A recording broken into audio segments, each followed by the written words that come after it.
நம்முடைய கைவசம் இருக்கு. நாம் தொட்டுவிடும் தூரத்தில் அந்த குர்ஆன் இருக்கிறது. ஆனால் நாம் தொடுவதில்லை. இந்த ரமலானுடைய மாதத்தில் நெஞ்சில் கை வைத்து நாம் யோசிப்போமே. நாம் நோன்பு வைப்போம், எல்லா அமல்களும் சங்கமிக்கக்கூடிய இந்த ரமலானில் நாம் சதகாக்களை கொடுப்போம், தான தர்மங்களை செய்வோம், இரவெல்லாம் நின்று வழங்குவோம், எல்லாம் செய்வோம். குர்ஆனை எவ்வளவு தூரம் நாம் கண்ணியப்படுத்தி இருக்கிறோம், கொஞ்சம் யோசிக்க வேண்டாமா? இதுவரைக்கும் நான் தொடவில்லை என்றால் இன்று சென்று நான் திறந்து பார்ப்பேன் என்று நாம் யோசிக்க வேண்டும். சஹாபாக்கள் நாள் முழுக்க பெருமானாரோடு இருந்தாலும் கூட இரவு நேரத்தில் அந்த குர்ஆனோடு தான் தங்களுடைய பயணத்தை அவர்கள் கழிப்பார்கள். எத்தனை சஹாபாக்கள் ஒரு தொழுகையில் ஒரு குர்ஆன் முழுவதையும் ஓதினார்கள் என்னெல்லாம் வரலாற்றில் நாம் உலமாக்கள் பேச நாம் கேட்டிருக்கிறோமே. சஹாபாக்கள் எல்லோரும் குர்ஆனும் கையுமாக எப்பொழுதும் இருந்தார்கள். அஸ்ஸலாமு அலைக்கும் வரஹ்மத்துல்லாஹி தஆலா வபரகாத்துஹு. அல்ஹம்துலில்லாஹி ரப்பில் ஆலமீன் வஸ்ஸலாத்து வஸ்ஸலாமு அலா ரஹ்மத்தில் ஆலமீன் وعلى آله وأصحابه أجمعين. أما بعد فأعوذ بالله من الشيطان الرجيم. بسم الله الرحمن الرحيم. قد جاءكم من الله نور وكتاب مبين.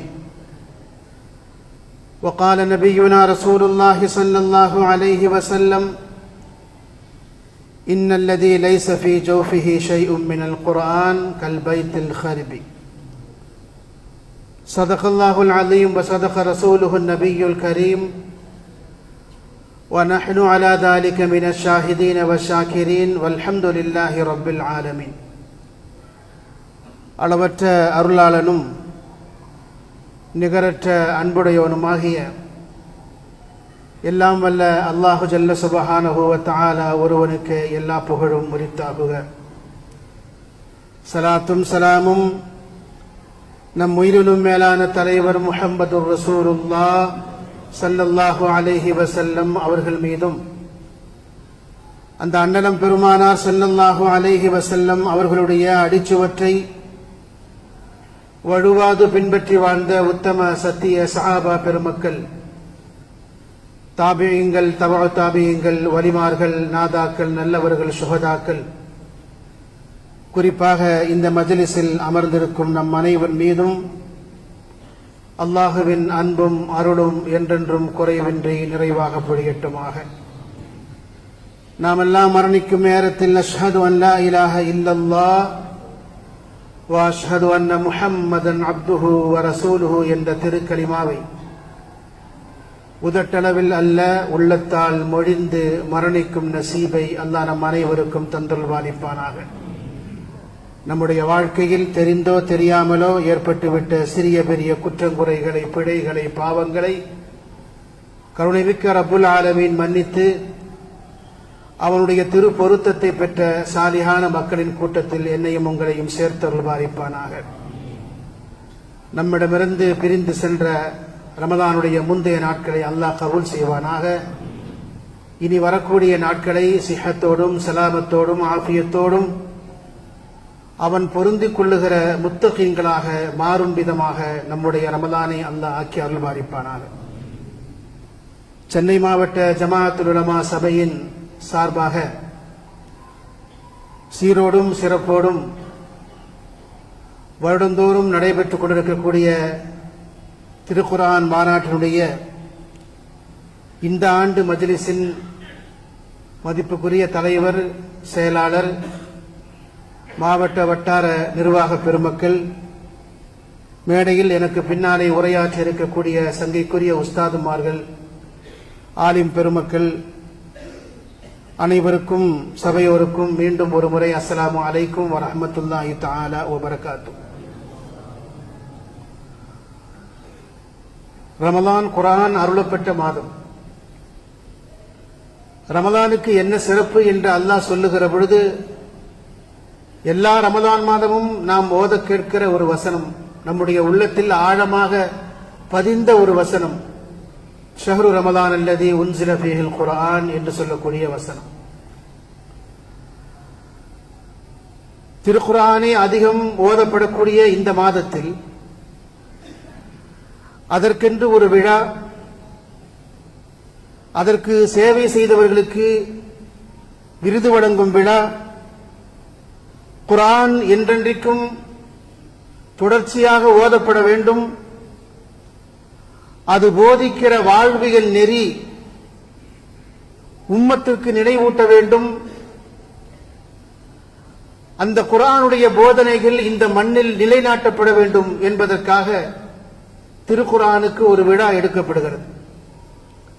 பொதுவாக நம்முடைய சமூகத்தில் ஷாபானுடைய மாதம் வந்துவிட்டால் நிறைய விழாக்கள் நடக்கும். ரபியுல் அவ்வலில் நடைபெற வேண்டிய மீலாது விழா தொடங்கி மதரசா ஆண்டு விழா, மதரசா பட்டமளிப்பு விழா என்று முப்பெரும் விழாக்கள், ஐம்பெரும் விழாக்கள் என்று நிரம்ப விழாக்கள் நடக்கும். ஆனால் பெரும்பாலும் குர்ஆனுக்கு என்று ஒரு விழா நடப்பதில்லை. குர்ஆனை குறித்த பெரிய பஹசுகள், ஆய்வுகள் நம்முடைய சமூகத்தில் ரொம்ப குறைவாக இருக்கிறதோ என்கிற கவலை எனக்கு உண்டு. ரமலானை தாண்டியும் திருக்குர்ஆனுக்கு விழாக்கள் எடுக்கப்பட வேண்டும். திருக்குர்ஆனுக்கு யார் சேவை செய்கிறார்களோ அத்தகைய ஆலிம் பெருமக்களை அடையாளம் கண்டு அவர்கள் கௌரவிக்கப்பட வேண்டும், அந்த அறிஞர்கள் போற்றப்பட வேண்டும். ரமலானை தாண்டியும் திருக்குர்ஆனுடைய மாநாடுகள் நடைபெற வேண்டும். முன்பு தமிழகத்தினுடைய தஞ்சாவூர் மாவட்டம் ஐயம்பேட்டையில் B.A. ரஹீமாஜியார் என்றொருவர் இருந்தார். வருடந்தோறும் அவர் திருக்குர்ஆனுக்கு விழா எடுப்பார். தமிழகத்தினுடைய மதரசாக்கள் இருந்து, மக்தம் மதரசாக்கள் இருந்து குழந்தைகளை அழைத்துக் கொண்டு வந்து பல்வேறு போட்டிகளை நடத்துவார். கலந்து கொள்ளுகிற எல்லோருக்கும் விருதுகளையும் நினைவு பரிசையும் வழங்குவார். அல்லாஹ் அந்த பெருமகனுடைய மன்னரையை வெளிச்சப்படுத்துவானாக. அதன் பிறகு அதில் ஒரு பெரிய தோய்வு ஏற்பட்டதோ என்கிற கவலை என்னை போன்றவர்களுக்கு உண்டு. அல்லாஹ் இதை ஒரு தொடக்கமாகவும் இதன் தொடர்ச்சியாகவும் திருக்குர்ஆனுக்கு ரமலான் அல்லாத காலங்களிலேயும் விழாக்கள் நடைபெறும் சூழலை தமிழகத்தில் உருவாக்குவானாக. திருக்குர்ஆனுக்கு சேவை செய்யக்கூடிய பெருமக்களை அல்லாஹ் கண்ணியப்படுத்துவானாக. திருக்குர்ஆன் தொடர்பான ஆய்வுகளும் ஆராய்ச்சிகளும் தொடர்ந்து நடைபெற வேண்டும். அது உம்மத்தை ஆரோக்கியமாக வைத்திருக்கும். அல்லாஹ்வுடைய வேதமான திருக்குர்ஆன் இந்த பிரபஞ்சத்தினுடைய எல்லா துகள்களிலும் படிந்து கிடக்கிறது. குர்ஆனுடைய ஒளியும் பட்டு தெரிக்காத படைப்பினங்களே இந்த பிரபஞ்சத்தில் இல்லை என்று சொல்லுகிற அளவுக்கு அதனுடைய வெளிச்சம், அதனுடைய நூர் அல்லாஹ்வுடைய எல்லா படைப்புகளையும் சூழ்ந்திருக்கிறது. அந்த வெளிச்சத்தை எந்த உள்ளம் சுவீகரித்துக் கொள்ளுகிறதோ அந்த உள்ளம், அந்த கல்பு ஹிதாயத்தை பெறுகிறது. அதற்கு முந்தைய அவருடைய வாழ்க்கை எவ்வளவு மோசமான வாழ்க்கையாக இருந்தாலும் கூட குர்ஆனிய வெளிச்சத்தை பெற்ற அந்த மக்களுடைய வாழ்க்கை அதன் பிறகு மனித புனிதர்கள் என்று அடையாளப்படுத்தக்கூடிய விதமாக அவருடைய வாழ்க்கை மகத்துவம் பெறுவதை நாம் பார்க்கிறோம். இந்த உலகத்தில் முஸ்லிம் சமூகம் தொன்று தொட்டு தங்கள் கைவசம் வைத்திருக்கிற ஒரே அற்புதம் என்று உலகத்திற்கு எடுத்துக் காட்டுவது திருக்குர்ஆனைத்தான்.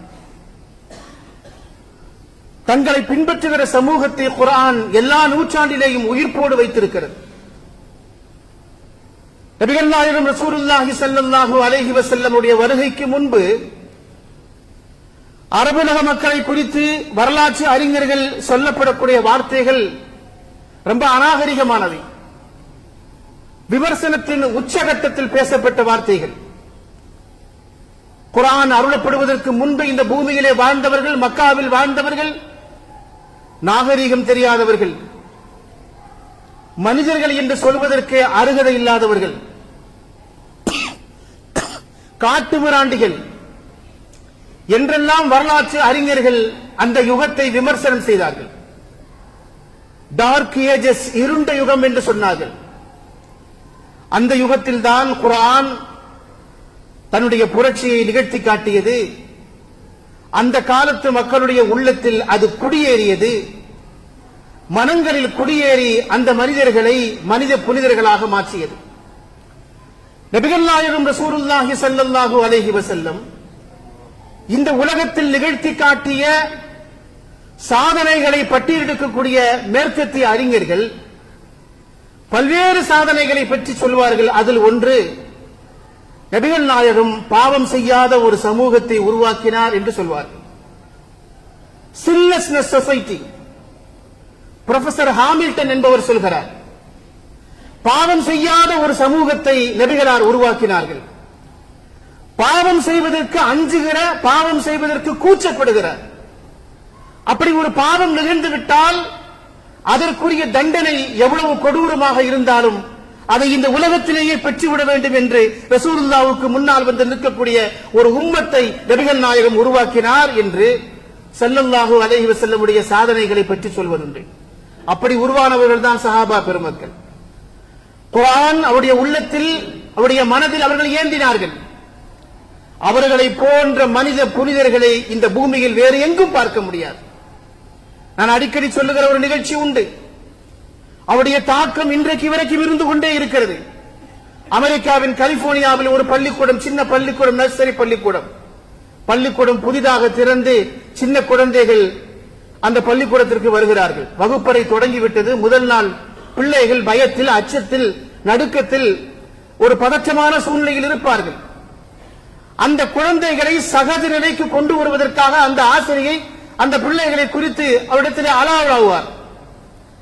உங்க பேர் என்ன, உங்க ஆம்பிஷன் என்ன, உங்க லட்சியம் என்ன, எல்லாவற்றையும் கேட்பார்கள். குழந்தைகளிடத்திலே நீங்கள் எதிர்காலத்தில் ஆராக வேண்டும் என்று கேட்ட பொழுது ஒவ்வொரு குழந்தையும் நான் விஞ்ஞானியாக வேண்டும், நான் பைலட் ஆக வேண்டும், நான் அமெரிக்காவின் அதிபராக வேண்டும், சயின்டிஸ்ட் ஆக வேண்டும் என்று ஒவ்வொரு குழந்தையும் சொன்னது. அந்த கூட்டத்தில் ஒரு முஸ்லிம் குழந்தை இருந்தது. அந்த குழந்தை சொன்னது, நீ யாராக வேண்டும் என்று கேட்ட பொழுது நான் சஹாபா ஆக வேண்டும் என்று சொன்னது. ஆசிரியை ஆச்சரியப்பட்டார். அவர் ஒரு கிறிஸ்தவ பெண்மணி. ஹூ இஸ் சஹாபா, யார் இந்த சஹாபா என்று அவர் கேட்டார். அந்த குழந்தை சொன்னது, ஐ டோன்ட் நோ சஹாபா but I know there are good people.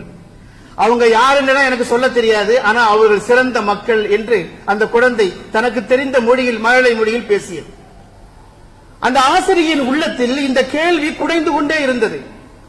Who is சஹாபா, யார் இந்த சஹாபா, அவர்கள் யார் என்று 15 நூற்றாண்டுகளுக்கு முன்னாலே இருக்கக்கூடிய வாழ்க்கையை அவர் தேடி தேடி படிக்கிறார். அவர் படித்து இப்படி ஒரு மனித புனிதர்களை இந்த உலகத்தில் நிகழ்த்தியது யார் என்கிற அடுத்த கேள்விக்கு வருகிறார். அவர்களை உருவாக்கியது குர்ஆன். குர்ஆன் இறை தூதர் முகமது நபி ஸல்லல்லாஹு அலைஹி வஸல்லம் அவர்களுக்கு அருளப்பட்டது. ஹூ இஸ் முஹம்மது என்று அடுத்த கேள்விக்கு வருகிறார். அங்கே இருக்கிற இஸ்லாமிய செந்தர்களுக்கு சென்று ரசூலுல்லாஹ்வுடைய வரலாற்றை வாங்கி படித்து அஷ்ஹது அன் லா இலாஹ இல்லல்லாஹ் வ அஷ்ஹது அன்ன முஹம்மதன் அப்துஹு வ ரசூலுஹு என்று வெறும் 6 மாதத்தில் அந்த பள்ளி ஆசிரியை பள்ளிக்கு வருகிற பொழுது பர்தா அணிந்து, ஸ்கார்ஃப் அணிந்து வந்தார் என்று இந்த புதிய முஸ்லிம்களை பற்றி வரக்கூடிய பத்திரிகை குறிப்பு ஒன்று நமக்கு சொல்லுகிறது. குர்ஆன் அருளப்பட்ட நாள் தொட்டு இந்த உலகத்தில் பெரும் புரட்சியை நிகழ்த்திக் கொண்டே இருக்கிறது. குர்ஆன் அருளப்பட்டதற்கு பிறகுதான் உலகத்தில் நாகரீகம் மலர்ந்தது. வாழ்வியல் ஒழுக்கம் என்றால் என்ன என்று மனித சமூகத்திற்கு தெரிந்தது. பண்பாட்டு விழுமியங்கள் என்றால் என்ன என்று இந்த உலகத்திற்கு அறிமுகப்படுத்தப்பட்டது குர்ஆன் வந்ததற்கு பிறகுதான். அதற்கு முந்தைய வரைக்கும் மனித சமூகத்தில் நாகரீகம் என்றால் என்ன, பண்பாடு என்றால் என்ன, கலாச்சாரம் என்றால் என்ன என்று தெரியாத மக்களாக அவர்கள் இருந்தார்கள். புரொஃபசர் வரலாற்று ஆசிரியர் professor Hitti the history of Arabs என்று சொல்லக்கூடிய புத்தகத்தில் முந்தைய அரபு வாழ்க்கை பற்றியும் அதற்கு பின்னாலே குர்ஆன் நிகழ்த்தி இருக்கிற புரட்சியை பற்றியும் அவர் பேசுகிற பொழுது அரபு மக்களிடத்தில் இந்த குர்ஆன் எவ்வளவு பெரிய மாற்றத்தை நிகழ்த்தி இருக்கிறது என்பதை அவர் சொல்லுகிற பொழுது, நோ அரப்ஸ் நோ சிவிலைசேஷன், இந்த உலகத்தில் அரபுகள் இல்லை என்றால் உலகத்தில் நாகரிகம் இல்லை, உலகத்தில் அரபுகள் இல்லை என்றால் உலகத்தில் ஒழுக்கம் இல்லை, உலகத்தில் அரபுகள் இல்லை என்றால் பண்பாடும் கலாச்சாரமும் இல்லை என்று அவர் மேற்கோள் காட்டுகிறார். அந்த அளவுக்கு அறியாமையின் பிடியில் சிக்கி இருந்த ஒரு சமூகத்தை அறிவியலின் உச்சாணி கொம்பிலே கொண்டு போய் உட்கார வைத்த பெருமை திருக்குர்ஆனுக்கு உண்டு. இன்றைக்கு உலகத்தை கோலோச்சுகிற எல்லா கலைகளும் அதற்கு மூல விதையாக இருந்தது திருக்குர்ஆன் தான். நவீன அறிவியலுடைய தந்தை என்று அழைக்கப்படக்கூடிய மத்திய காலகட்டத்தினுடைய இமாம்கள், அறிஞர்கள், அறிவியலின் தந்தை, மருத்துவத்தின் தந்தை, புவியியலின் தந்தை, வேதியியலின் தந்தை, கணிதத்தின் தந்தை, ஒளியின் தந்தை என்றெல்லாம் போற்றப்படக்கூடிய மத்திய காலகட்டத்தில் வாழ்ந்த இமாம்கள், அவர்கள்தான் நவீன அறிவியலின் பிதாமகன்கள் என்று இன்றைக்கும் போற்றப்படுகிறார்கள். அந்த அறிஞர்கள் ஒவ்வொருவரும் குர்ஆனுடைய ப்ராடக்ட். அந்த வரலாற்று தகவல்களை சொல்லக்கூடிய அறிஞர்கள் ஒரு செய்தியை சொல்கிறார்கள். நவீன அறிவியல் என்பது ஐரோப்பாவில் தான் கண்டுபிடித்து இந்த உலகத்திற்கு சொன்னது என்று. மேற்குலக நாடுகள் அவர்கள் சொல்கிறார்கள், ஐரோப்பியர்கள் தங்கள் மானத்தை மறைப்பதற்கு என்ன செய்வது என்று தெரியாமல் இருந்த காலகட்டத்தில் இஸ்லாமிய அறிஞர்கள், இமாம்கள் வானத்தை பற்றியும் பூமியை பற்றியும் ஆராய்ச்சி செய்து கொண்டிருந்தார்கள் என்று வியந்து பேசுகிறார்கள். குர்ஆன் இதற்கு ஒரு மூல விதியாக இருந்தது. அதுவரைக்கும் ஒட்டகத்திலே பயணித்துக் கொண்டிருந்தவர்கள் விமானத்தை கண்டுபிடிக்கலாமா என்று ஒரு பரிசோதனை முயற்சியை செய்தார்கள். உலகத்தில் விமானத்தை கண்டுபிடித்தது ரைட் சகோதரர்கள் என்று சொல்வார்கள். அபுல் காசிம் அப்பாஸ் இப்னு ஃபிர்னாஸ் என்று சொல்லக்கூடிய ஒரு இமாம் தான் முதலாக பிளைட் பறக்க விடலாமா என்று ஒரு முயற்சியை மேற்கொள்கிறார். The first flight experiment in history. வரலாற்றில் முதலாக பிளைட்டை பறக்க விடுவதற்கு, விமானத்தை பறக்க விடுவதற்கான ஒரு சோதனை முயற்சியை மேற்கொண்டவர் அபுல் காசிம் அப்பாஸ் இப்னு ஃபிர்னாஸ். வெட்ட வெளியாக இருக்கக்கூடிய பாலைவனத்தில் ஒட்டகத்தில் பயணம் செய்து திசை தெரியாமல் பயணித்துக் கொண்டிருந்த அரபுகள் தான் இன்றைக்கு கடலுக்கு அடியிலே நகரங்களை கட்டமைத்து இந்த உலகத்தை தங்கள் பக்கம் கவனித்துக் கொண்டிருக்கிறார்கள், ஈர்த்துக் கொண்டிருக்கிறார்கள். இது எல்லாவற்றுக்கும் மூல காரணமாக இருந்தது குர்ஆனும் குர்ஆனுடைய வசனங்களும் தான். இன்னமா யக்ஷல்லாஹ மின் இபாதிஹி அல் உலமா. அல்லாஹ்வுக்கு பயப்படக்கூடியவர்கள், அல்லாஹ்வுடைய படைப்பினங்களை ஆய்வு செய்து அல்லாஹ்வுடைய சக்தியை, வல்லமையை புரிந்து கொள்ளக்கூடிய உலமாக்கள் தான் என்று சொல்லக்கூடிய அந்த வாசகம் இருக்கு பாருங்கள். அதுதான் இந்த இமாம்களுக்கு தூண்டுகோலாக இருந்தது என்று வரலாற்று அறிஞர்கள் சொல்வார்கள். ஹஜ்ரத் ஆயிஷா சித்திகா ரலியல்லாஹு இடத்தில் ஹஜ்ரத் அத்தா இப்னு ரபாஹ் ரலியல்லாஹு தஆலா ஒரு முறை வந்து கேட்டார்கள், ரசூலுல்லாஹ்வுடைய வாழ்க்கையில உங்களை ரொம்ப மறக்க முடியாத நெகிழ வைத்த சம்பவம் எது என்று. ஆயிஷா சித்திகா ரலியல்லாஹு தஆலா சொல்லக்கூடிய செய்தி நமக்கு தெரியும். ஒரு நாள் இரவு நேரத்தில் பெருமானார் ஸல்லல்லாஹு அலைஹி வஸல்லம் வழக்கம் போல தஹஜ்ஜத் தொழுதார்கள். அல்லாஹ்விடத்தில் மன்றாடி துஆ செய்தார்கள். அவருடைய கண்களில் இருந்து கண்ணீர் தாரை தாரையாக வந்தது. தாடி ரோமங்கள் எல்லாம் நனைந்து கீழே சொட்டு சொட்டாக வழிகிற அளவுக்கு முஹம்மது ஸல்லல்லாஹு அலைஹி வஸல்லம் அவர்கள் அல்லாஹ்வை இபாதத் செய்தார்கள். பிலால் வந்த பொழுது பிலாலிடத்திலே பாங்கு சொல்வதற்காக, சுபுவுக்கான பாங்கு சொல்வதற்காக பிலால் ரலியல்லாஹு வந்தபோது ரசூலுல்லாஹ்வுடைய அந்த கோலத்தை பார்த்து ஆச்சரியப்பட்டார்கள். ஏன் இப்படி நீங்கள் அழுகிறீர்கள் என்று கேட்ட பொழுது, அஃபலா அன் நகூன அப்தன் ஷகூரா, நான் நன்றியுள்ள அடியானாக இருக்கக்கூடாதா? அல்லாஹ்வுடைய புறத்திலே இருந்து ஒரு வசனம் வந்திருக்கிறது, இன்ன ஃபீ ஹல்கிஸ் ஸமாவாதி வல் அர்த் வக்திலாஃபில் லைலி வன் நஹார் என்று சொல்லக்கூடிய அந்த ஆயத்தை ஓதிவிட்டு பெருமானார் ஸல்லல்லாஹு அலைஹி வஸல்லம் அவர்கள் வீட்டை விட்டு வேகமாக வெளியிலே வந்து வானத்தை பார்த்து, ரப்பனா மா ஹலக்த ஹாதா பாத்திலா சுப்ஹானக ஃபகினா அஸாபன் நார், இறைவா நீ இது எதையும் வீணாக படைக்கவில்லை, இது எதையும் நீ வீணாக படைக்கவில்லை என்ற பெருமானாருடைய அந்த வார்த்தை பிறகு எதற்காக படைத்திருக்கிறான் என்கிற சிந்தனையின் பக்கம் இமாம்களை, அறிஞர்களை கொஞ்சம் கொஞ்சமாக நகர்த்தியது. அறிவியல் உலகம் வியக்கிற எல்லா கலைகளையும் இமாம்கள், மத்திய காலகட்டத்தில் வாழ்ந்த இமாம்கள் உருவாக்கினார்கள். வரலாற்றில் சஹாபாக்களுக்கும் மற்றவர்களுக்கும் தூண்டுதலாக அமைந்த பல்வேறு வசனங்களை சொல்வார்கள். அதுல ஒரு வசனம், பெருமானார் ஸல்லல்லாஹு அலைஹி வஸல்லம் அவர்கள் அவருடைய மகனார் வஃபாத்தான சமயத்தில் சூரிய கிரகணம் ஏற்பட்டது. அப்படி சூரிய கிரகணம் ஏற்பட்ட பொழுது மக்காவாசிகள் என்ன பேசிக் கொண்டார்கள்? முஹம்மது ஸல்லல்லாஹு அலைஹி வஸல்லம் மகனார் மரணித்த காரணத்தினால் சூரிய கிரகணம் ஏற்பட்டு விட்டது என்று இரண்டுக்கும் முடிச்சு போட்டார்கள். மற்ற தலைவர்களாக இருந்தால் இதை ஒரு பெருமையாக தங்கள் வரலாற்றில் வர வைத்துக் கொண்டிருப்பார்கள். முஹம்மது ஸல்லல்லாஹு அலைஹி வஸல்லம் அவர்கள் உடனேயே மக்களை திரட்டி அவர்களுக்கு சொன்னார்கள், இன்ன ஷம்ஸ வல் கமர ஆயத்தானி மின் ஆயாத்தில்லாஹ், சூரியனும் சந்திரனும் அல்லாஹ்வுடைய அத்தாட்சி, அது யாருடைய மரணத்திற்காகவும் கிரகணங்கள் ஏற்படுவதில்லை என்று மக்களுடைய மூடநம்பிக்கைக்கு முற்றுப்புள்ளி வைத்து சூரியனை பற்றியும் சந்திரனை பற்றியும் அன்றைக்கு இருந்த தலைமுறை யோசிக்க வேண்டும், ஆராய்ச்சி செய்ய வேண்டும் என்பதற்காக அந்த அறிவியலின் வாசலை திறந்து விட்டவர்கள் நபிகள் நாயகம் ரசூலுல்லாஹி ஸல்லல்லாஹு அலைஹி வஸல்லம். இப்படி நாம் குர்ஆனுடைய பெருமைகளை சொல்லிக்கொண்டே போகலாம். குர்ஆனுக்கு இருக்கக்கூடிய பல்வேறு சிறப்புகள்ல ஒன்று என்ன அப்படின்னா, அது அருளப்பட்ட காலம் தொட்டு இன்றைக்கும் ஓதப்பட்டுக் கொண்டே இருக்கிறது. அது அருளப்பட்டிருக்கக்கூடிய காலம் தொட்டு இன்றைக்கு வரைக்கும் குர்ஆன் 15 நூற்றாண்டுகளாக ஓதப்பட்டுக் கொண்டே இருக்கிறது. ஓய்வே இல்லை. பள்ளிவாசல்களில், பயணங்களில், இல்லங்களில், உள்ளங்களில் குர்ஆன் மனப்பாடமாக பார்த்து ஓதப்பட்டுக் கொண்டே இருக்கிறது. உலகத்தில் இருக்கக்கூடிய லட்சக்கணக்கான பள்ளிவாசல்களில் திருக்குர்ஆனை தங்கள் உள்ளத்தில் சுமந்திருக்கக்கூடிய, இதயத்தில் ஏந்தி இருக்கக்கூடிய ஹாஃபிதுகள் திருக்குர்ஆனை உயிர்ப்பித்துக் கொண்டே இருக்கிறார்கள். நமக்கு ஓதும் பாக்கியம் தான் கிடைக்கவில்லை என்றாலும் கூட அதை கேட்கிற நசீபை அல்லாஹ் நமக்கு தந்தருள் பாலிப்பானாக. அதை கேட்கிற பொழுதும் ஓதுகிற பொழுதும் தான் குர்ஆனை நாம் ஹயாத்தோடு வைத்திருக்கிறோம். பெருமானார் ஸல்லல்லாஹு அலைஹி வஸல்லம் அவர்களுக்கு அல்லாஹ் அருளி இருக்கக்கூடிய, ஹயாத்தாக இருக்கக்கூடிய, உயிரோடு இருக்கக்கூடிய ஒரு மோஜிசாவுக்கு நாம் துணை நிற்கிறோம் என்ற அர்த்தம். அந்த குர்ஆன் இன்றைக்கும் ஓதப்பட்டுக் கொண்டே இருக்கிறது. சுமார் உலகம் முழுக்க 3.6 மில்லியன் ஹாஃபிதுகள் திருக்குர்ஆனை ஓதிக்கொண்டிருக்கிறார்கள் என்று ஒரு புள்ளிவிவரம் சொல்லுகிறது. எவ்வளவு பெரிய பாக்கியம் பாருங்கள். உலகத்தில் வேறு எந்த வேதத்துக்கும் இந்த சிறப்பு இல்லை.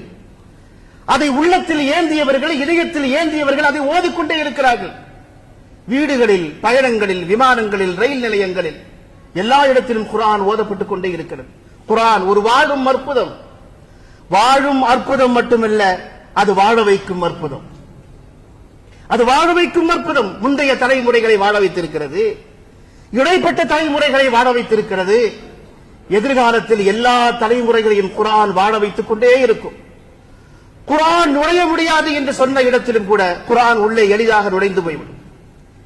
இன்றைக்கு மத்திய கிழக்காசியாவில் என்ன நடக்கிறது? நான் அரசியல் பேசவில்லை. கடந்த 1 மாதங்களுக்கு மேலாக அந்த நகரங்களை சுற்றி இருக்கிற கடற்கரைகளில் விமானம் தாங்கி கப்பல்களை கொண்டு வந்து நிறுத்தி மத்திய கிழக்கு நாடுகள் ஒட்டுமொத்தமாக தங்களுக்கு அடிமையாக சாஸ்தாங்கம் செய்ய வேண்டும் என்பதற்காக வல்லரசு நாடு மிரட்டிக் கொண்டே இருக்கிறது. ஒவ்வொரு கப்பலை குறித்தும் வியந்து பேசுகிறார்கள். எத்தனை கோடி மதிப்பு, எத்தனை டாலர் மதிப்பு என்று. விலை மதிக்க முடியாத கப்பல்களை கொண்டு வந்து கடற்கரையில் நிப்பாட்டி அந்த நாடுகளையும் அந்த நாட்டு மன்னர்களையும் மிரட்டிக் கொண்டே இருக்கிறார்கள். நம்மிடத்தில் என்ன இருக்கிறது? ஆயுதம் இருக்கிறதா? எந்த ஆயுதமும் இல்லை நம்மிடத்தில். எவன் படையெடுத்து சென்று அங்கே யுத்தம் நடத்துகிறானோ அவனுடைய நகரத்தில், நியூயார்க் நகரத்துடைய சிட்டியில டைம்ஸ் ஸ்கொயர் என்று சொல்லக்கூடிய 2.5 லட்சம் மக்கள் ஒரு நாளைக்கு நடந்து செல்லக்கூடிய பாதையில் தராவீஹ் தொழுகை மிகச் சிறப்பாக நடந்து கொண்டிருப்பதை நீங்கள் சோசியல் மீடியாவில் பார்த்திருப்பீர்கள். குர்ஆனை ஓதப்பட்டுக் கொண்டே இருக்கிறது. ஹாஃபிதுகள் ஓதிக்கொண்டே இருக்கிறார்கள். 2.5 லட்சம் மக்கள் ஒரு நாளைக்கு அந்த நகரத்தை கடந்து சுற்றிக் கொண்டே இருக்கிறார்கள். உலகத்தின் சுற்றுலா பயணிகள் வந்து செல்லக்கூடிய இடங்களில் மிக முக்கியமான ஒரு இடம் நியூயார்க் நகரத்தினுடைய இந்த டைம்ஸ் ஸ்கொயர் என்று சொல்லக்கூடிய அந்த சிட்டி, அந்த நகரம், அந்த மெயின் நகரம். நடுமத்தியில ஒரு ஓரத்தில் என்ன அழகான கிராத்தை நம்முடைய ஹாஃபிதுகள் ஓதிக்கொண்டிருக்கிறார்கள். அதை கேட்டுக் கொண்டிருக்கிற மக்கள் நிகழ்ச்சி முடிந்ததற்கு பிறகு கலிமா சொல்லக்கூடிய காட்சிகளையும் நாம் பார்த்துக் கொண்டே இருக்கிறோம். யார் ஆயுதங்களை, குர்ஆன் ஆயுதங்களை திட்டவில்லை, நாடு பிடிக்க வேண்டும் என்று ஆசைப்படவில்லை, எல்லைகளை சுருட்டி வைக்க வேண்டும் என்று ஆசைப்படவில்லை, எந்த மன்னரையும் தனக்கு அடிமையாக வைத்துக் கொள்ள வேண்டும் என்று குர்ஆன் எங்கேயும் விரும்பியதே இல்லை. ஆயுதங்களை தயாரிக்க வேண்டும் என்று குர்ஆன் யாரையும் இந்த உலகத்தில் தூண்டியதே இல்லை. நீ சிறந்த மனிதனாக இரு, மனித புரிதனாக இரு, இந்த உலகத்தில் சிறந்த பண்பாட்டையும் நாகரிகத்தையும் நிலைநாட்டு. இதைத்தான் சொல்லிக் கொண்டே இருக்கிறது குர்ஆன். குர்ஆன் அந்த புரட்சியை உலகத்தில் நிகழ்த்திக் கொண்டே இருக்கிறது. நபிகள் நாயகம் ரசூலுல்லாஹி ஸல்லல்லாஹு அலைஹி வஸல்லம் அவர்களுக்கு அல்லாஹு ஜல்ல சுப்ஹானஹு தஆலா தூதுத்துவத்தை வழங்கிய பொழுது, நான் நபி என்று மக்காவாசிகளிடத்திலே ரசூல் ஸல்லல்லாஹு அலைஹி வஸல்லம் சொன்ன சமயத்தில் மக்காவாசிகள் கேட்ட ஒரு வார்த்தை உண்டு. என்ன வார்த்தை? நீங்க நபினா அதை நிரூபிக்கிற மாதிரி ஒரு காரியத்தை செய்யுங்க, சஃபாவையும் மருவாவையும் நீங்கள் தங்கமாக மாற்றி தாருங்கள் என்று சொன்னார். அப்படி சொன்ன பொழுதுதான் அல்லாஹு ஜல்ல சுப்ஹானஹு தஆலா அருளி இருக்கக்கூடிய அந்த திருவசனத்தை நபிகள் நாயகம் ரசூலுல்லாஹி ஸல்லல்லாஹு அலைஹி வஸல்லம் ஓதி காட்டினார்கள். அவலம் யக்ஃபிஹும் அன்னா அன்ஸல்னா அலைக்கல் கிதாப யுத்லா அலைஹிம். அவர்கள் மீது ஓதி காட்டப்படக்கூடிய ஒரு கிதாபை, ஒரு வேதத்தை நாம் அவர்களுக்கு அருளி இருக்கிறோமே, அது அவர்களுக்கு போதாதா என்று தங்கத்தையும் வெள்ளியையும் கேட்ட அந்த சமூகத்திற்கு பதிலாக அல்லாஹு ஜல்ல சுப்ஹானஹு தஆலா குர்ஆனை தான் முன்வைக்கிறார். குர்ஆனை முன்வைக்கிறான் அல்லாஹு ஜல்ல சுப்ஹானஹு தஆலா. அவருடைய சிந்தனையை மாற்றுகிறான். உலக ஆதாயங்களுக்காக உங்கள் உள்ளம் அதற்கு பின்னாலே போய்க் கொண்டிருக்கிற பொழுது, தங்கத்திற்கு பின்னாலே, வெள்ளிக்கு பின்னாலே, ஆசாபாசங்களுக்கு பின்னாலே, ஆயுதங்களுக்கு பின்னாலே நீங்கள் போகிறீர்களே, உங்களுக்கு ஒரு குர்ஆன் அருளப்பட்டிருக்கிறது, அது உங்களுக்கு போதாதா என்று அல்லாஹ் ஜல்ல சுப்ஹானஹு வ தஆலா அந்த மக்களுடைய சிந்தனைகளை மடைமாற்றினார். ஒருவேளை இப்படி வைத்துக் கொள்வோம், சஃபாவும் மருவாவும் தங்கமாக மாற்றப்பட்டிருந்தால் எத்தனை ஆண்டுகளுக்கு அது தாக்கு பிடித்திருக்கும்? ஒரு 100 ஆண்டுகளுக்கு அது தங்கமாக இருந்திருக்கும். அதன் பிறகு அவர்களே அதை சுரண்டி காலி செய்திருப்பார்கள். அல்லது எங்கள் குலத்துக்குத்தான் சஃபா சொந்தம், எங்களுக்கு குலத்துக்குத்தான் மருவா சொந்தம் என்று அவர்கள் சொந்தம் கொண்டாடி இருப்பார்கள். அதுதான் நிகழ்ந்திருக்கும். ஆனால் இன்றைக்கும் நாம் பார்க்கிறோம், எல்லா மொழிகளுடைய எல்லைகளையும் கடந்து, ஈன நிற பேதங்களை கடந்து, உலகத்தின் எல்லா எல்லைகளையும் உடைத்துக் கொண்டு மின் குல்லி ஃபஜ்ஜின் அமீக் என்று சொல்லக்கூடிய குர்ஆனுடைய வசனத்திற்கு ஏற்ப உலகத்தின் மூலை முடுக்குகளில் இருந்தெல்லாம் அந்த மக்கள் மக்காவை நோக்கி படையெடுத்து வந்து கொண்டிருக்கிறார்களே, அது தங்கத்திற்கு ஆசைப்பட்டு வரவில்லை, வெள்ளிக்கு ஆசைப்பட்டு வரவில்லை, குர்ஆன் அவர்களை கொண்டு வந்து சேர்க்கிறது. எங்கோ ஒரு மூலையில் உலகத்தில் திருக்குர்ஆனுடைய வசனத்தை ஓத கேட்டு அதை நம்பி அதில் பரவசமாகி எப்படியாவது அது அருளப்பட்டிருக்கிற மண்ணுக்கு செல்ல வேண்டும், அந்த அருளை நாமும் சுமக்க வேண்டும் என்பதற்காக உலகத்தின் மூலை முடுக்குகள் இருந்தெல்லாம் மக்கள் வந்து கொண்டே இருக்கிறார்கள். இந்த புரட்சியை உலகத்தில் நிகழ்த்தி காட்டியது குர்ஆன். அதில் ஒரு வாசகம் வரும், யுத்லா அலைஹிம், அவர்கள் மீது ஓதி காட்டப்படக்கூடிய என்று ஒரு வார்த்தை வரும். குர்ஆன் இன்றைக்கும் ஓதப்பட்டுக் கொண்டே இருக்கிறது. ஏனென்றால் தௌராத் ஓதப்படுவதில்லை, அது இறங்கிய மொழியில் இன்றைக்கும் இல்லை. பைபிள் ஓதி காட்டப்படுவதில்லை, அது அருளப்பட்ட மொழியில் இன்றைக்குமே இல்லை. குர்ஆன் இன்றைக்கும் உயிரோடு இருக்கிறது, உயிர்ப்போடு இருக்கிறது என்று சொன்னால் அதற்கு என்ன காரணம்? அதனுடைய திலாவத்து தான் காரணம். குர்ஆன் உயிரோடு இருப்பதற்கு திலாவத்து தான் காரணம். நாம் திருக்குர்ஆனுடைய குல் ஹுவல்லாஹு அஹத், அல்ஹம்துலில்லாஹ், அலம் தர கைஃப இன்னா அன்ஸல்னா என்று ஒரு சூராவுடைய ஒரு வார்த்தையை நாம் ஓதுகிறோம் என்றால் பெருமானாருக்கு அருளப்பட்ட குர்ஆன் என்று சொல்லக்கூடிய அந்த மோஜிசாவை ஹயாத்தாக்குவதற்கு நாம் துணை நிற்கிறோம் என்று அர்த்தம். எனவே நம்முடைய உள்ளத்தில் குர்ஆனை மனப்பாடம் செய்ய வேண்டும், சூறாக்களை கற்றுக்கொள்ள வேண்டும்.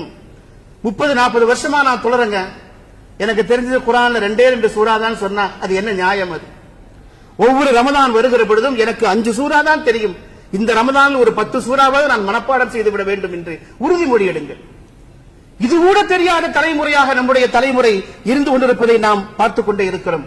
உயிருள்ள இந்த வேதம் தான் உயிரற்று இருக்கக்கூடிய உள்ளங்களை உயிர்ப்பித்துக் கொண்டே இருக்கிறது. ஹஜ்ரத் உமர் இப்னு கத்தாப் ரலியல்லாஹு தஆலாவுடைய வாழ்க்கையில் நிகழ்ந்த ஒரு மகத்தான மாற்றம் நமக்கு தெரியும். உருவிய வாளோடு 100 ஒட்டகங்களுக்கு ஆசைப்பட்டு மக்காவின் தெருக்களை கதிகலங்க செய்து கொண்டு புறப்பட்டு போனார்கள் உமர் இப்னு கத்தாப் ரலியல்லாஹு தஆலா அவர்கள். உமர் ரலியல்லாஹுடைய கையிலே இருந்த அந்த மின்னும் வாளை பறித்து கீழே போட்டது குர்ஆனுடைய வசனங்கள். உமர் ரலியல்லாஹு அவருக்கு முன்பே அவருடைய வீட்டுக்கு உள்ளே குர்ஆன் நுழைந்து விட்டது. இதுதானே வரலாறு. அவருடைய சகோதரி பாத்திமாவுடைய இல்லத்தில் அல்ல, உள்ளத்தில் குர்ஆன் இருந்தது. குர்ஆனை அவர்களும் ஓத வேண்டும் என்று ஆசைப்பட்டார்கள், ஓதினார்கள். அதன் பிறகு பெருமானார் ஸல்லல்லாஹு அலைஹி வஸல்லம் அவர்களை சந்திப்பதற்காக சென்றார்கள். உமர் ரலியல்லாஹுடைய வருகை இஸ்லாத்தை ஏற்றுக்கொள்ளும் வருகையாக இருந்தது. சஹாபாக்கள் அந்த நிகழ்ச்சியில் ஒட்டுமொத்தமாக தக்பீர் சொன்னார்கள். அவர்கள் சொன்ன தக்பீர் விண்ணுலகம் வரைக்கும் கேட்டது என்று மறக்குமார்கள் ஓடி வந்து ரசூலுல்லாஹ்விடத்திலே சொன்ன செய்திகளை நாம் பார்க்கிறோமே. குர்ஆனுடைய ஒற்றை வசனம் ஒரு மனிதன் கொலைகாரன் என்று வரலாறு முழுக்க பழியை சுமக்கும் நிலையிலே இருந்து அவரை மனித புனிதராக மாற்றியது. உமர் ரலியல்லாஹுடைய ஆட்சியில் தான் 22.5 லட்சம் பரப்பளவுக்கு இஸ்லாம் வெற்றி கொடி வாட்டி பரவியது. மதீனாவில் தொடங்கி ஹிஜாஸ் முழுக்க ஆதிக்கம் செலுத்தி அங்கே இருந்து ஈரானிலே இருந்து ஆப்கானிஸ்தான் என்று தொடங்கி இந்தியாவின் ஜார்க்கண்ட் வரைக்கும் உமர் ரலியல்லாஹுடைய ஆட்சி காலத்தில் இஸ்லாம் பரவியது என்று வரலாறு எழுதி வைத்திருக்கிறார்கள். முகலாய மன்னர்கள் சும்மா ஒன்றும் இந்த நாட்டுக்குள் வந்து விடவில்லை, அவங்க ரூட் போட்டு கொடுத்து அந்த ரூட்ல வந்திருக்கிறாங்க, அந்த ரூட்டில் தான் வந்திருக்கிறார்கள். உமர் ரலியல்லாஹு தஆலாவுடைய வாழ்க்கையை குறித்து அவர்களே சொல்கிறார்கள், ஆடு மேய்ப்பதற்கு கூட லாயிக் இல்லாதவன் என்று எங்க வாப்பா என்ன அடிக்கடி சொல்லுவாங்க என்று சொல்லப்பட்ட ஒரு பிள்ளையின் வாழ்க்கை குர்ஆனுடைய வசனங்கள் எப்படி தலைகீழாக மாற்றுகிறது என்று பாருங்கள். அதனுடைய பயணம் இன்றைக்கும் தொடர்ந்து கொண்டே இருக்கிறது. குர்ஆனுடைய அந்த பயணம் முற்று பெறவில்லை. அன்றைக்கு தொடங்கி இருக்கக்கூடிய அந்த பயணம் உமர் ரலியல்லாஹுடைய உள்ளத்தை மாற்றியது.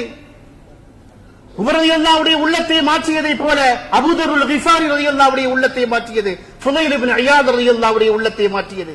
அந்த வரலாறு ரொம்ப நீளமான வரலாறு, அதை சொல்வதற்கான கால அவகாசம் இல்லை. அங்கே தொடங்கிய அந்த பயணம் 100 ஆண்டுகளுக்கு பின்பு நியூயார்க் நகரத்தின் சிட்டியினுடைய மேயராக பொறுப்பேற்ற மம்தானி குர்ஆன் மீது சத்தியம் செய்து எந்த நகரத்துக்குள் குர்ஆன் நுழையக்கூடாது என்று கங்கணம் கட்டி காத்துக் கொண்டிருந்தார்களோ அந்த நகரத்திற்குள்ளே குர்ஆன் உள்ளே நுழைந்தது. இந்த உலகத்தில் மூமின்கள் தங்களுடைய கைவசம் வைத்திருக்கக்கூடிய உலகத்திற்கு எடுத்து காட்டுகிற ஒரு அற்புதம் என்று சொன்னால் அது குர்ஆன் தான். இன்றைக்கும் அவருடைய வெளிச்சம் படாத திசை இல்லவே இல்லை. லண்டன் நகரத்தில் குர்ஆனை ஓதிக்கொண்டு மக்கள் தெருக்களில் தராவியை தொழுது கொண்டே இருக்கிறார்கள்.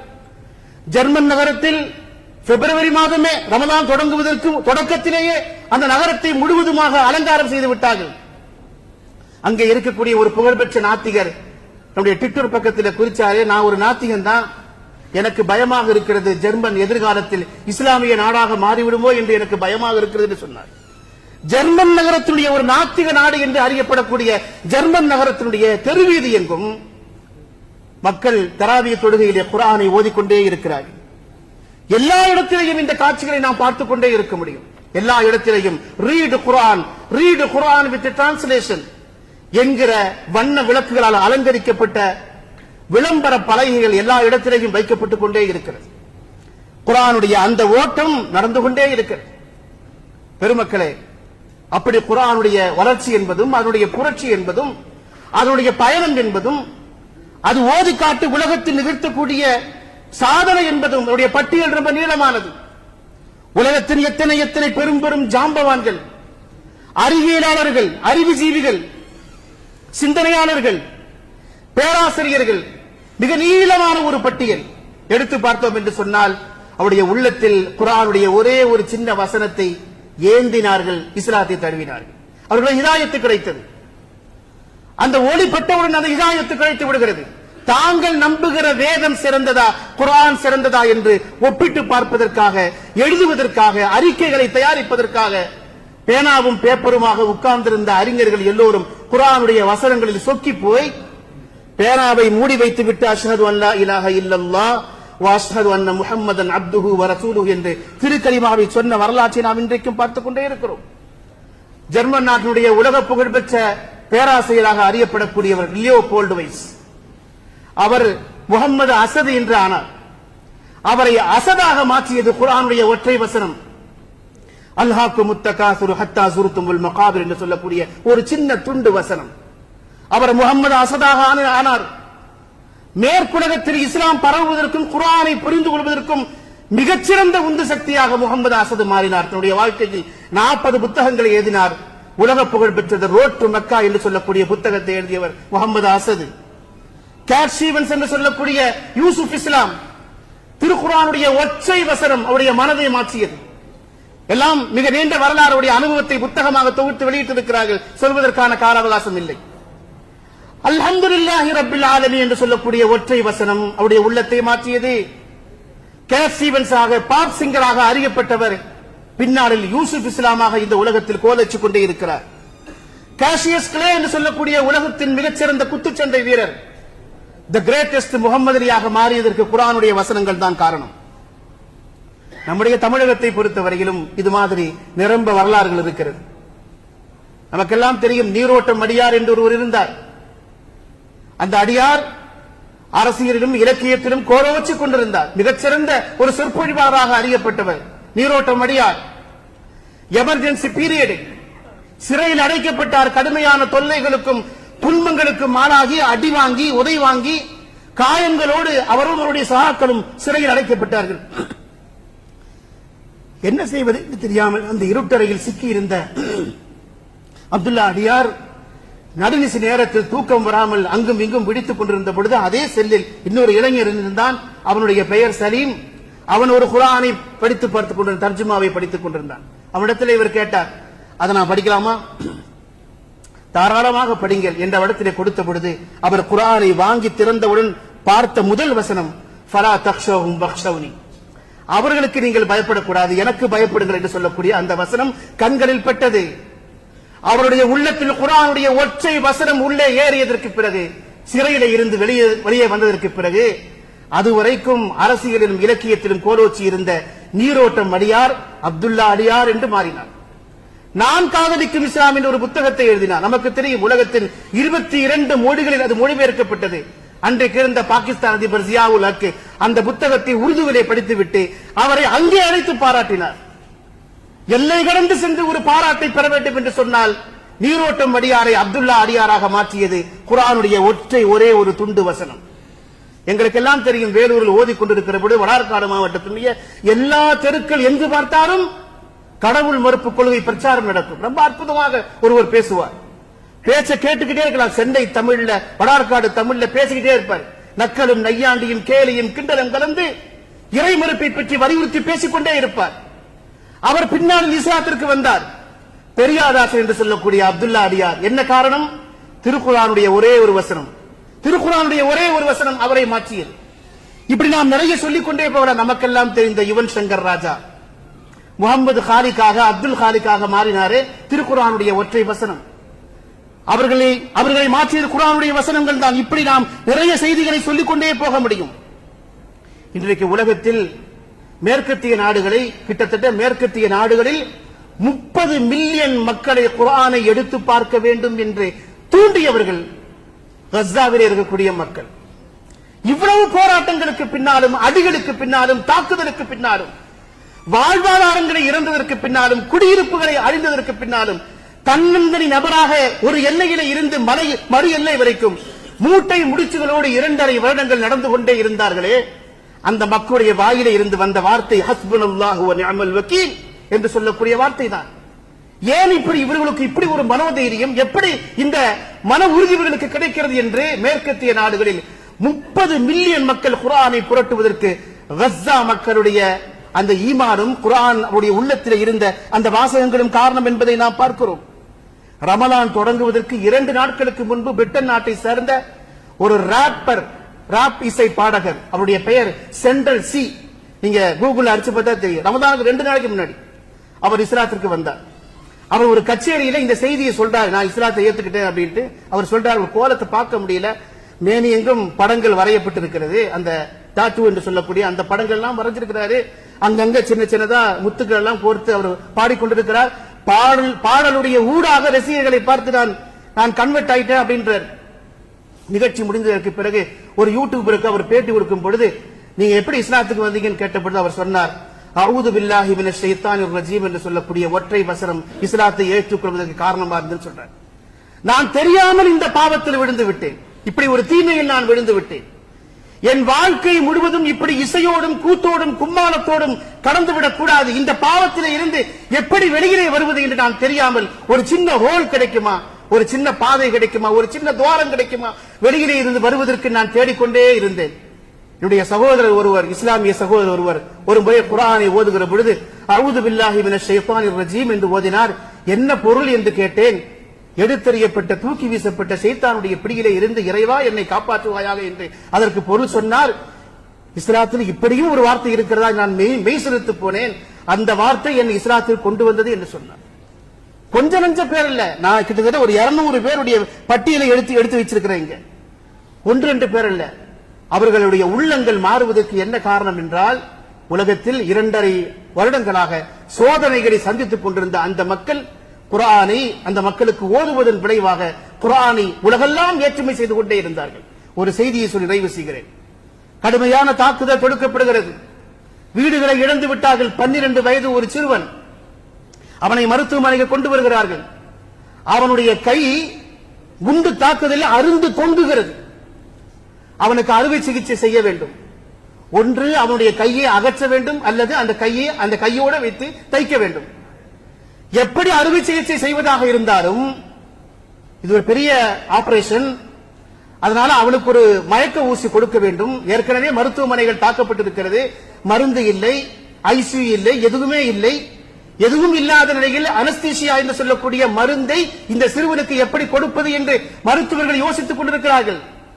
அவன் சொன்னான், நீங்கள் அதை பற்றி கவலைப்படாதீர்கள், நான் குர்ஆனை ஓத ஆரம்பிக்கிறேன், நீங்கள் எனக்கு அறுவை சிகிச்சை செய்யுங்கள் என்று சொன்னான். ஒருவேளை நீங்கள் அந்த வீடியோவை பார்த்திருக்க கூடும். மருத்துவர்கள் கத்தியை எடுத்து அவனுடைய கையை, அவனுடைய சதை துண்டை தைப்பதற்கோ அல்லது அகற்றுவதற்கோ முயற்சிக்கிற பொழுது அவன் ஓதுகிறான், வல்லதீன ஜாஹது ஃபீனா லனஹதியன்னஹும் சூலனா என்று சொல்லிக்கொண்டே இருக்கிறான். பெருமக்களே, குர்ஆனுடைய வசனம் இவர்கள் எல்லோருடைய உள்ளத்தையும் மாற்றிய குர்ஆன் தான் நம்முடைய கைவசம் இருக்கிறது. நம்முடைய கைவசம் இருக்கு. நாம் தொட்டுவிடும் தூரத்தில் அந்த குர்ஆன் இருக்கிறது. ஆனால் நாம் தொடுவதில்லை. இந்த ரமலானுடைய மாதத்தில் நெஞ்சில் கை வைத்து நாம் யோசிப்போமே. நாம் நோன்பு வைப்போம், எல்லா அமல்களும் சங்கமிக்கக்கூடிய இந்த ரமலானில் நாம் சதகாக்களை கொடுப்போம், தான தர்மங்களை செய்வோம், இரவெல்லாம் நின்று வழங்குவோம், எல்லாம் செய்வோம். குர்ஆனை எவ்வளவு தூரம் நாம் கண்ணியப்படுத்தி இருக்கிறோம், கொஞ்சம் யோசிக்க வேண்டாமா? இதுவரைக்கும் நான் தொடவில்லை என்றால் இன்று சென்று நான் திறந்து பார்ப்பேன் என்று நாம் யோசிக்க வேண்டும். சஹாபாக்கள் நாள் முழுக்க பெருமானாரோடு இருந்தாலும் கூட இரவு நேரத்தில் அந்த குர்ஆனோடு தான் தங்களுடைய பயணத்தை அவர்கள் கழிப்பார்கள். எத்தனை சஹாபாக்கள் ஒரு தொழுகையில் ஒரு குர்ஆன் முழுவதையும் ஓதினார்கள் என்றெல்லாம் வரலாற்றில் நாம் உலமாக்கள் பேச நாம் கேட்டிருக்கிறோமே. சஹாபாக்கள் எல்லோரும் குர்ஆனும் கையுமாக எப்பொழுதும் இருந்தார்கள். ஒரு அரபு தொலைக்காட்சியில் ஒரு முஃப்தி ஒருத்தர் பேசிக்கிட்டு இருந்தார், கேள்விகளுக்கு பதில் சொல்லிக் கொண்டிருந்தார். அப்ப ஒரு இளைஞன் போன் பண்ணி ஒரு கேள்வி கேட்டான். நிறைய பேர் கேள்வி கேட்கும்போது முஃப்தி பதில் சொல்வாரா இல்லையா? அப்படி ஒரு கேள்வி, சஹாபாக்களுக்கும் குர்ஆனுக்கும் என்ன தொடர்பு என்று. அவர் உடனே பதில் சொன்னார், நமக்கும் செல்போனுக்கும் என்ன தொடர்பு, அதே தொடர்பு தான் சொன்னார். இதை விரிவா சொல்ல வேண்டிய அவசியமே இல்லை. நமக்கும் செல்போனுக்கும் என்ன தொடர்போ அதுதான் சஹாபாக்களுக்கும் குர்ஆனுக்கும் தொடர்பு என்று அவர் பட்டென்று பதில் சொன்னார். ஹஜ்ரத் உஸ்மான் இப்னு அஃபான் ரலியல்லாஹு தஆலா சொல்கிறார்கள், இன்னி லா அஸ்தஹி மினல்லாஹி அன் யமுர்ர அலைய யௌமுன் வலம் அக்ரஉல் குர்ஆன். குர்ஆன் ஓதாமல் ஒரு நாள் கூட என்னை விட்டும் கடந்து செல்லக்கூடாது என்பதற்காக வெட்கப்படுகிறேன், அல்லாஹ்வை சந்திப்பதற்கு வெட்கப்படுகிறேன் என்று சையதுனா உமர் இப்னு கத்தாப் ஹஜ்ரத் உஸ்மான் இப்னு அஃபான் ரலியல்லாஹு தஆலா சொன்னார்கள். மல்லம் யஹ்தமில் குர்ஆன ஃபீ ஷஹரின் ஃபகத் ஹஜரஹு. ஒரு மாதத்தில் யார் ஒருவர் குர்ஆனை முடிக்கவில்லையோ அவர் குர்ஆனை வெறுத்து ஒதுக்கியவர் என்று எங்கள் மத்தியில் ஒரு பேச்சு இருக்கிறது என்று ஹஜ்ரத் சையதுனா இப்னு அப்பாஸ் ரலியல்லாஹு தஆலா சொல்கிறார்கள். இப்படி எல்லோரும் குர்ஆனோடு ஐக்கியமாக அந்யோன்யமாக அதை பிரிக்க முடியாத அம்சமாக இரத்தமும் சதையுமாக அந்த குர்ஆனோடு ஒன்றி இணைந்து வாழ்ந்திருக்கிற பொழுது நாம் நமக்கும் அந்த குர்ஆனுக்கும் என்ன தொடர்பு இருக்கிறது என்பதை யோசித்து பார்க்க வேண்டும். ரமலான் குர்ஆன் அருளப்பட்ட மாதம், குர்ஆனால் கண்ணியம் செய்யப்பட்ட மாதம் ரமலானுடைய மாதம். நம்முடைய ரமலான் குர்ஆனை தொடாத ரமலானாக நம்மிடமிருந்து பிரிந்து செல்லக்கூடாது என்று இந்த மஜ்லிஸில் உறுதி எடுங்கள். எனக்கு இதுவரைக்கும் 5 சூறாக்கள் தான் குர்ஆனில் தெரியும் என்றிருந்தால் இந்த ரமலானில் எப்படியாவது நான் 10 சூறாவை தெரிந்து கொள்வேன் என்று உறுதிமொழி எடுங்கள். அதுதான் இந்த மாநாட்டுக்கு அர்த்தம். ஒரு காலத்தில் மதரசாவில் பிள்ளைகளை சேர்ப்பதற்கு, மக்தப் மதரசாவில் பிள்ளைகளை சேர்ப்பதற்கு ஒரு 40 ஆண்டுகளுக்கு முன்பு பல மைல் தூரங்கள் செல்ல வேண்டும் ஒரு உஸ்தாதை தேடி. இன்றைக்கு நாம் கைவசம் வைத்திருக்கிற இந்த மொபைலில் குர்ஆனை கற்றுக்கொள்வதற்கு எத்தனை வழிமுறை இருக்கிறது.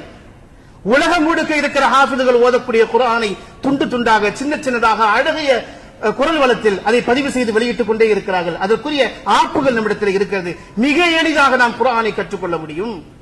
குர்ஆனை கற்றுக்கொள்வேன் என்று உறுதிமொழி எடுக்கிற பொழுதுதான் இந்த சபை கண்ணியம் பெறுகிறது, இந்த மாநாட்டுக்கு ஒரு அர்த்தம் வரும் என்பதை நாம் இந்த நேரத்தில் கவனத்திலே கொள்ள கடமைப்பட்டு இருக்கிறோம். எல்லாம் வல்ல ரப்பு சுப்ஹானஹு வ தஆலா அத்தகைய குர்ஆனை கண்ணியம் செய்த, குர்ஆனை கண்ணியம் செய்வதன் வழியாக ரமலானை கண்ணியம் செய்த மக்களுடைய கூட்டத்தில் அல்லாஹ் என்னையும் உங்களையும் சேர்த்து அருள்பாலிப்பானாக. நபிகள் நாயகம் ரசூலுல்லாஹி ஸல்லல்லாஹு அலைஹி வஸல்லம் சொன்னார்கள், இன்னல்லதி லைஸ ஃபீ ஜௌஃபிஹி ஷைஉம் மினல் குர்ஆனி கல் பைத்தில் ஹரிபி.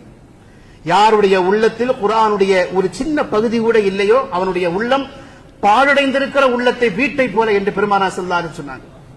பாழடைந்திருக்கிற வீட்டுல மனுஷன் குடியிருப்பானா? பேய் வீடுன்னு சொல்லி ஒதுங்கிடுவான்.